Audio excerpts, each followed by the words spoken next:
Well, good afternoon, friends. Mark Holmes here, and as always, I want to thank you guys for watching, commenting, subscribing, and being part of the Joe Booth Sports Report. Without you guys, this literally does not work. I am back actually working on this bathroom for the day. I'm going to be doing some work in my workshop, so taking a little breather here before I get out there. But I want to talk about something that's really, really important here as we try to have an NFL season.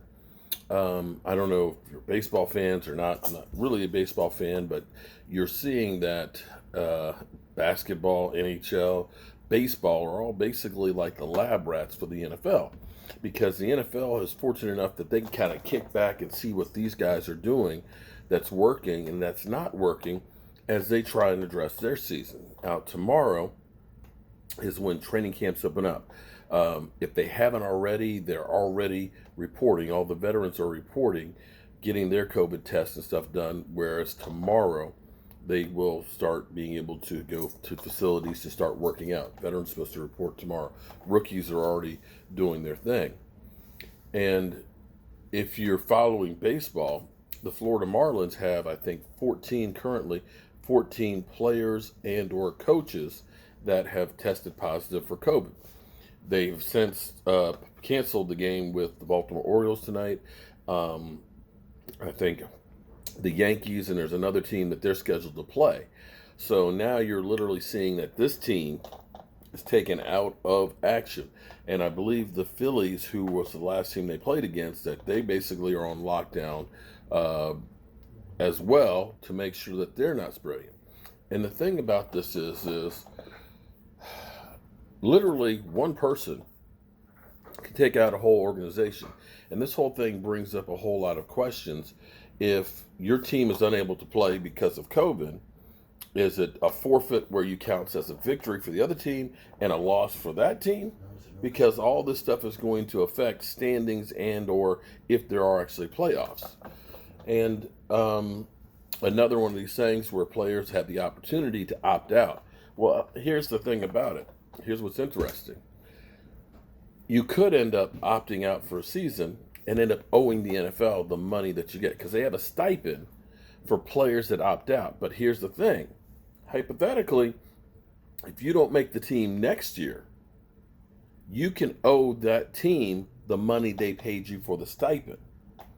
So this is one of those things that's kind of like, when you're a player, you realize you don't want to sit out because of injury, because somebody else may take your place. Somebody may step in and do your job better than you do, a la Tony Romo, and all of a sudden, that guy's the guy, and you're out, and now I got to pay the team that just released me. So this puts the players in a difficult position. Listening to Jason McCourtney, one of the twins that are with the New England Patriots, on his podcast last night, this is what he basically said. I'm not going to lie. For me, as a fellow player, I go on social media and it makes me nervous to think there will be a season, he said. Sunday night on his Double Coverage podcast with his brother, Devin McCourty. Because I see guys posting a video in a nightclub. And it's just like, we're attempting to play football. That's not going to be okay.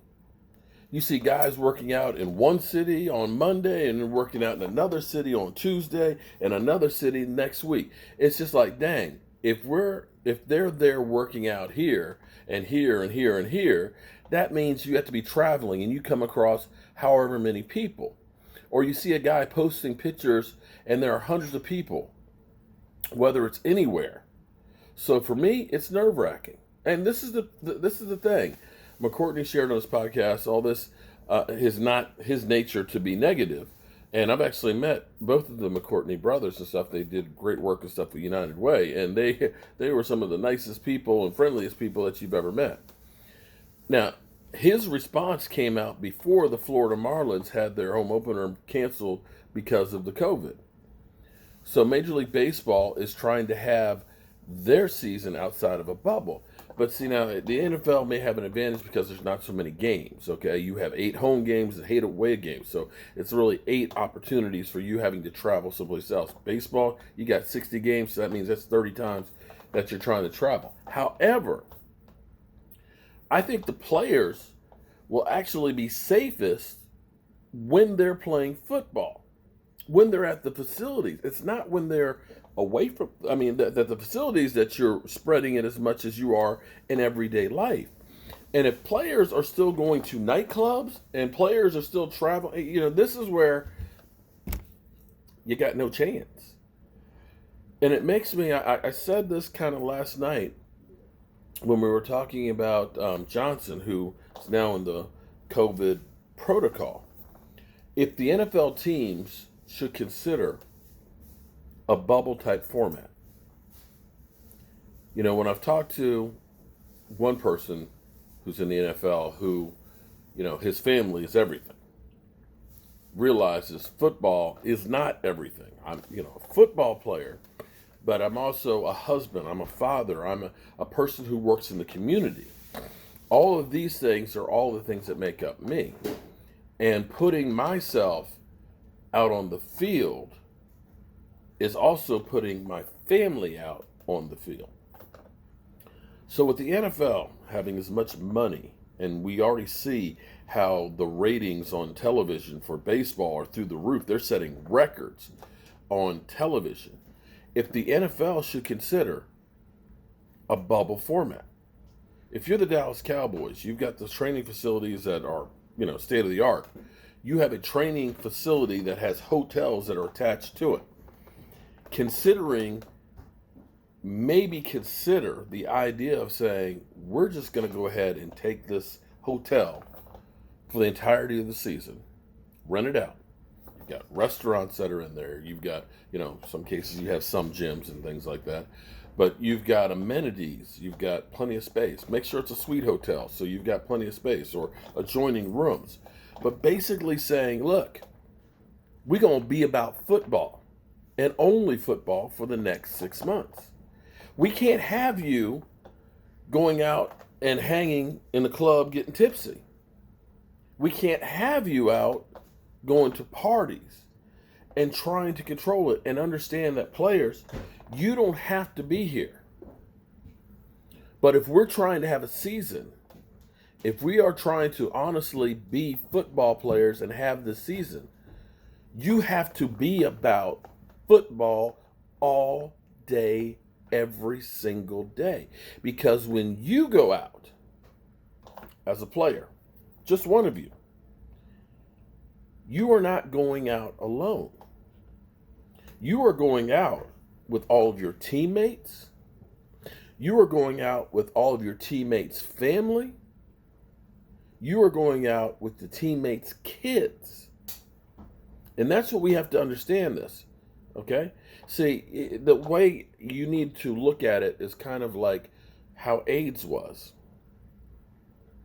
When you sleep with somebody unprotected, you are now sleeping with everybody that person slept with. You understand? So this is where, like I said, football has an advantage that they can watch what the other, leagues are doing and see how they can adjust. But, they have out there that, you can lose your pay if you do risky behavior. The reality is, you can't trust people to their own devices. Trust people, but you still need to put in ways of making sure that you trust them. And I'm not sure that we're going to be able to get, say, close to 2,000 players, all of them understanding this, that you are putting, when you go out to a club or go out to a party or whatever, that it's not just you. It's every organization out there. It's every player that's out there. It's every family member that's out there for the NFL. And when you are 22 years old with a whole bunch of money and you leave that facility with no safeguards there, you're going to have a few that may end up saying, it ain't going to, man, that ain't me. Yeah, I can look, man, that person ain't got, they're safe. They ain't got nothing. They ain't coughing. Well, we shall see, won't we? I think tonight we may end up starting our podcast, our live stream tonight at 8 o'clock, so that way we can, and keep it 3 hours long, so that way we can keep up on the top 100. See who gets slighted, who gets a whole lot of credit that they don't deserve, and so on. And basically say football is back. So hopefully you guys tune in at 8 o'clock Eastern, because we're going to be doing it. We're going to be doing it well. I'll see you soon.